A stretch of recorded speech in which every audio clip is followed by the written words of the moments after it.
Bismillahirrahmanirrahim. Alhamdulillahirabbil alamin. Wa bihi nasta'inu ala umurid dunya waddin.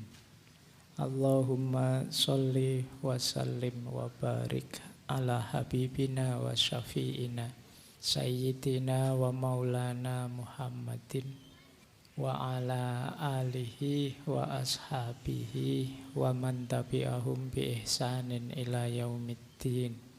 Amma ba'du. Bismillah. Mari kita lanjutkan lagi ngaji kita, ngopeni patah hati untuk bulan ini. Kita sudah belajar patah hati, perspektif psikologi, kemudian perspektifnya para filosof eksistensialis. Minggu lalu perspektifnya para filosof stoik. Malam hari ini kita puncai dengan pandangannya para sufi. Bagaimana sih komentar, pandangan, pendapatnya para sufi tentang patah hati? Kalau didefinisikan secara luas sebenarnya kita semua pasti pernah patah hati. Dalam pengertian kekecewaan, kegalauan karena keinginan kita tidak terpenuhi. Nah, yang seperti ini bagaimana komentarnya para sufi? Ya, nanti kita jelajahi ya. Mungkin malam hari ini kita bertemu dengan beberapa sufi. Dan tidak mungkin semuanya mengingat waktu dan lain-lain. Tapi semoga nanti ada perspektif berbeda. Jadi malam hari ini mari kita bawa sakit hati kita secara vertikal. Kalau bahasa akademis itu kita melakukan spiritualisasi sakit hati. Sejauh mana sakit hati itu kemudian jadi kendaraan kita untuk tambah dekat kepada Allah. Bismillah ya, kita mulai. Yang pertama, saya ini tiba-tiba ketemu satu quotes menarik dari beliau. Hazrat Sultan Bahu. Hazrat Sultan Bahu itu mursyid Torekot Sarwari Qadiri. Yang Torekot ini berdiri sekitar abad ke-17. Banyak beredar Torekot ini di India, Pakistan, Bangladesh, dan sekitarnya. Kata-kata beliau menarik tentang patah hati ini. Nursing one broken heart is equal to the worship of many years. Yo, saya ngambilnya dari yang bahasa Inggris karena kitab-kitab beliau pakai bahasa Urdu dan bahasa Persia. Nursing itu kan merawat, ngopeni. Orang yang patah hati, one broken heart, orang yang kecewa hatinya, orang yang gelisah galau, itu setara dengan ibadah bertahun-tahun. Maka bulan ini kita latihan ngopeni orang-orang yang patah hati. Jadi ayo diperbanyak ibadah ya. Antara lain ngancani saudara teman-teman kita yang sedang patah hati. Mereka ini ada di fase-fase harus sering kita temani. Karena kalau sendirian biasanya ya mereka tidak kuasa menaklukkan diri mereka sendiri. Bismillah kita mulai. Saya mulai dari yang ringan-ringan dulu, nanti di belakang agak berat. Saya awali dari Imam Syafi'i. Siapa tahu ini akarnya patah hatimu. Kata Imam Syafi'i, ketika hatimu terlalu berharap kepada seseorang, maka Allah timpakan ke atas kamu pedihnya sebuah pengharapan, supaya engkau mengetahui bahwa Allah sangat mencemburui hati yang berharap selain Dia. Maka Allah menghalangimu dari perkara tersebut agar kamu kembali berharap kepadanya. Nah, ini coba kamu pahami maksudnya Imam Syafi'i ya. Orang itu bisa patah hati karena dia kecewa pada orang lain. Kekecewaan ini muncul karena sebelumnya ada harapan pada orang lain itu. Kalau kamu tidak terlalu berharap, ya tidak terlalu kecewa. Semakin besar harapan, semakin besar kekecewaan. Besarnya harapan menunjukkan kemelekatan. Kalau harapanku padamu sangat besar, itu kan berarti aku tidak bisa dipisah darimu. Harapanmu terlalu besar kepada manusia. Hati-hati. Allah itu di situ pakai diksi cemburu. Di beberapa pendapat orientalis yang agak benci dengan kita, kata-kata cemburu ini dikonotasikan negatif. Padahal cemburunya Allah itu menunjukkan Allah sangat cinta dengan kita. Persis seperti kita, kalau cinta dengan seseorang, terus orang lain kok melekat ke yang lain, itu kan kita cemburu. Bahagialah kalau kita dicemburui oleh Allah. Berarti itu bukti Allah mencintai kita. Buktinya Allah cemburu apa? Dipatahkan hati kita biar tidak terlalu melekat padanya. Nah, kenapa hati kita bisa patah? Ya karena kemarin terlalu melekat. Kamu terlalu berharap padanya, terlalu menginginkannya. Manusiawi wajar kita memerlukan, membutuhkan orang lain, termasuk membutuhkan pasangan untuk mewujudkan mimpi dan cita-cita kita, tapi jangan terlalu melekat. Kemelekatanmu yang berlebihan, ya setara di situ efek kekecewaan yang juga besar.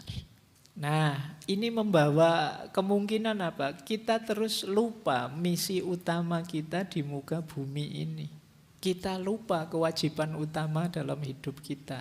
Akhirnya hanya asyik melayani orang yang sangat kita harapkan itu.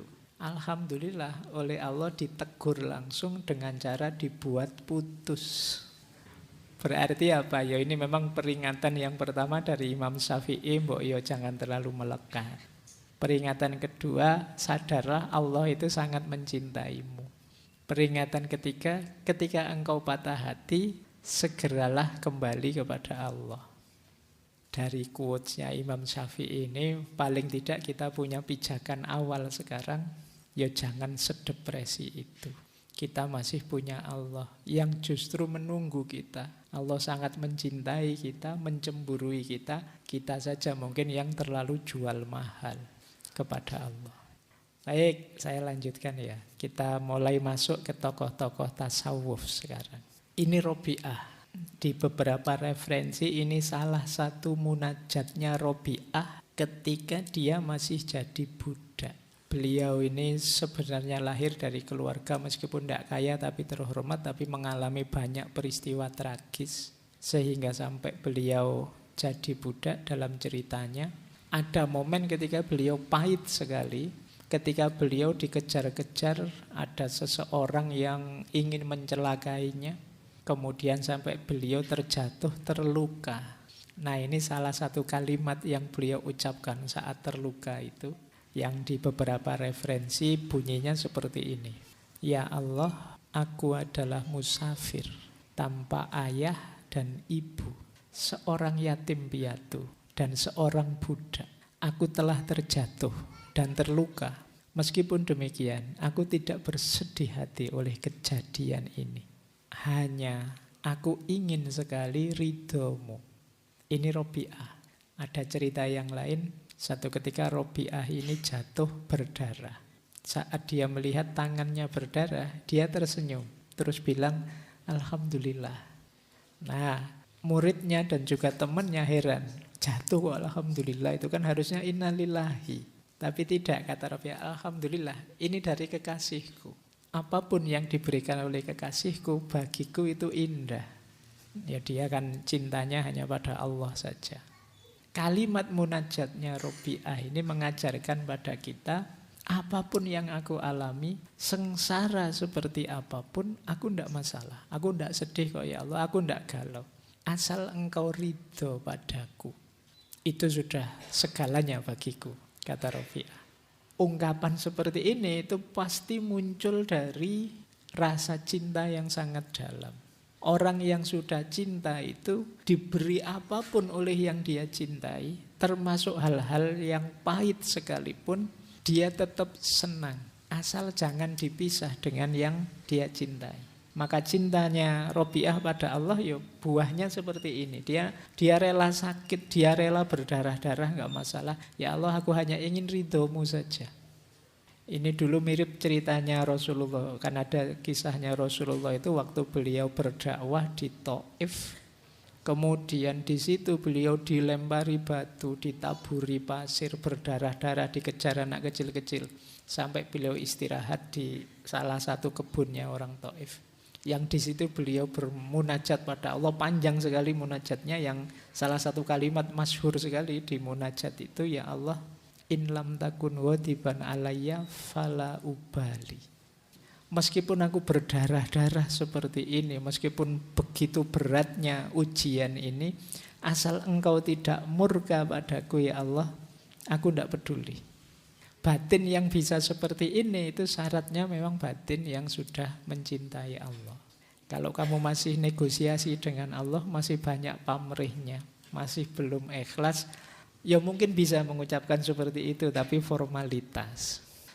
Meskipun kamu bilang tidak apa-apa ya Allah, yang penting kamu ridho, tapi ya beda kalau tidak ada cinta di dalamnya, itu acting, formalitas. Kalau Robiah ya keluarnya otomatis dari batin yang mencintai Allah. Di versi perspektif yang ini berarti ada jalan agar patah hatimu tidak berat. Apa? Masih ada Allah. Nah, ini cara berpikirnya para sufi. Ada yang menarik dari perspektifnya Robiah tentang penderitaan. Seperti patah hati ini. Ini bentuknya cerita. Jadi satu ketika jalan bareng beberapa sufi besar. Robiah, kemudian Hasan al-Basri, Malik bin Dinar, dan Syakik al-Balkhi. Nah, terus ngobrol-ngobrol tentang ujian dan penderitaan. Diawali Imam Hasan al-Basri, kata beliau, orang itu tidak dipercaya kata-katanya jika dia tidak tabah kalau ada ujian dari Tuhannya. Sebaik apapun yang diomongkan orang, kata Hasan al-Basri, kalau dapat ujian kok tidak kuat, tidak tabah, terus melenceng, beda dengan yang diomongkan, ya tidak usah dipercaya omongannya. Ya kalau hidupnya senang terus sih tidak masalah. Tapi begitu ada ujian, coba kayak gimana perilakunya. Orang itu kan kelihatan aslinya kalau pas lagi susah. Kalau pas lagi senang sih kamu enak. Tapi pas lagi susah, ayo coba. Aslimu akan kelihatan. Maka kata Hasan al-Basri, orang itu tidak bisa dipercaya kata-katanya kalau dia tidak tabah menerima ujian dari Tuhan. Tapi pandangan ini dikritik oleh Robiah. Kata-katamu itu berbau egoisme, masih aku. Terus Syakik mencoba menjawab, mungkin ini yang diinginkan Robiah. Kata Syakik al-Balkhi, seseorang tidak dapat dipercaya kata-katanya jika dia tidak bersyukur atas ujian dari Tuhannya. Ini lebih tinggi levelnya. Diuji sulit tapi malah bersyukur. Ini sebenarnya orang pintar. Karena dia tahu di balik segala ujian dari Allah itu pasti ada hikmah, ada makna untuk peningkatan kualitas dirinya. Maka ketika diberi kesulitan dia bersyukur. Ini lebih tinggi. Kalau di Imam Hasan al-Basri tadi agak defensif, bertahan. Kalau di Syekh Syakik al-Balkhi ini enggak, dapat ujian malah bersyukur. Alhamdulillah ya Allah, engkau beri aku ujian. Tapi kata Robiah, masih belum. Kita butuh yang lebih baik dari itu. Ini sudah luar biasa, ternyata masih kurang tinggi. Nah, Syekh Malik bin Dinar masuk. Kata dia, seseorang itu tidak dapat dipercaya kata-katanya jika dia tidak gembira atas ujian dari Tuhannya. Ini lebih tinggi. Ketika dapat ujian malah gembira, malah alhamdulillah. Seperti Robiah tadi, seneng aku diuji oleh Allah, seneng aku hatiku dipatahkan oleh Allah ini. Tapi ya untuk nyampe sini saja berat. Tapi ini level tinggi memang. Di atas tadi tidak sekedar syukur, dia juga gembira. Itu pun Robiah masih belum. Jadi ada yang lebih baik dari itu. Balik mereka bertiga tanya, terus gimana yang baik itu? Kata Robiah, seseorang tidak dapat dipercaya kata-katanya jika dia tidak melupakan ujian saat merenungi Tuhannya. Ini cara berpikirnya dibalik oleh Robiah. Kita itu kan ketika dapat ujian baru ingat Tuhan. Tapi kalau di Robiah dibalik. Ketika kita ingat dekat dengan Tuhan, kita siap menerima apapun termasuk ujian. Jadi orang di levelnya Robiah ini bahkan sebelum mendapat ujian, dia sudah ikhlas, sudah ridho. Ya Allah, engkau beri apapun aku siap. Yang paling pahit pun aku siap. Asal engkau tidak meninggalkanku. Ini yang saya bilang tadi, level cinta. Sulit orang seperti ini. Karena itu berarti dia tidak minta yang sifatnya menyenangkan, menggembirakan. Yang dia minta hanya biar bisa dekat pada Allah. Kalau kita kan masih banyak permohonan macam-macam kepada Allah. Kalau Robiah tidak. Dia mintanya Allah saja. Ini coba ya nanti kalian ada di mana. Kalau ada ujian kalian tabah, atau kalian bersyukur, atau kalian gembira, atau tidak kamu pikir sama sekali, siap menerima apapun asal dekat terus dengan Allah.